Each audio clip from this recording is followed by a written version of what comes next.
La violence, surtout en période électorale, on la rencontre partout. Dans les cafés, sur les plateaux de télévision, dans les émissions de radio, voire sur les marchés.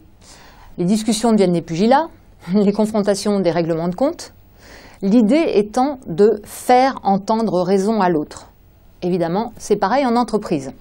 Alors, les professionnels des entreprises, quand ils sont fatigués, usés de toute cette violence, se rendent chez des psys et des coachs pour trouver, dans un cadre sécurisé, avec un accueil, une convivialité assurée, une sorte de baume pour se remettre justement de ces violences.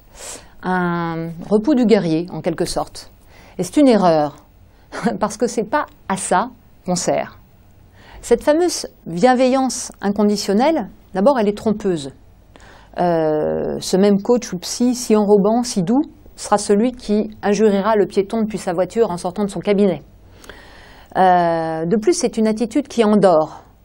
On a vu qu'elle était déphasée, qu'elle était irréelle et qu'elle va à l'encontre des qualités de pugnacité, de combativité, de vigilance, voire d'agressivité qui sont le lot dans l'entreprise, mais qui sont également la nature commune de nos relations dans la vie.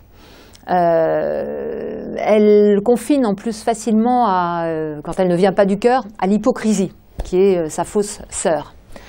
Moi, ce que je recommanderais, à l'opposé de tout cela, c'est l'affrontement thérapeutique, la confrontation. On est tous des tankers, on est bardés de certitudes, d'expériences, de croyances, de visions du monde. Et le rôle d'un coach ou d'un psy, c'est de nous arrêter, nous confronter, nous brusquer le cas échéant, se moquer de nous quand il le faut, remettre en cause une vision du monde assise. Un exemple.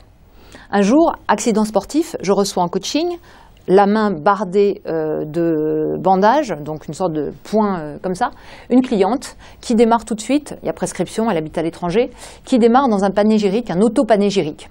À un moment donné, dans son flux de discours, elle me dit « Oui, vous savez, moi qui suis, vous me connaissez, je suis une affective et d'ailleurs ma générosité. » Et là, brandissant ma poupée de bandage, j'arrête en éclatant de rire et je lui dis « Vous, généreuse, affective, vous n'avez même pas pris 3 secondes de votre coaching pour remarquer mon état. » Évidemment, il y a eu un blanc, elle m'a regardé, je pars, je reste, j'ai senti l'hésitation, elle a soupiré et elle m'a répondu. Et là, on a vraiment commencé à travailler. On le voit bien, et même si ça sort des idées reçues, la rencontre thérapeutique, que ce soit avec un coach ou un psy, n'inclut pas la complaisance commerciale. Elle se situe ailleurs, au-delà du ressassé, au-delà de la flatterie, au-delà de l'ego, au-delà de la réassurance. Elle est plutôt proche de ce que Gérard Salem appelle dans un livre du même nom le combat thérapeutique. Et c'est un combat de tension, fatigant, sur le plan émotionnel, sur le plan intellectuel, sur le plan physique, même, bien sûr, même s'il n'y a pas de contact, dans la mesure où c'est cette tension que peut s'expulser ce qui n'a plus lieu d'être dans la personne, dans ses comportements, dans sa façon de voir le monde, et que peut à ce moment-là se créer ce que j'appellerais le nouveau, la vie.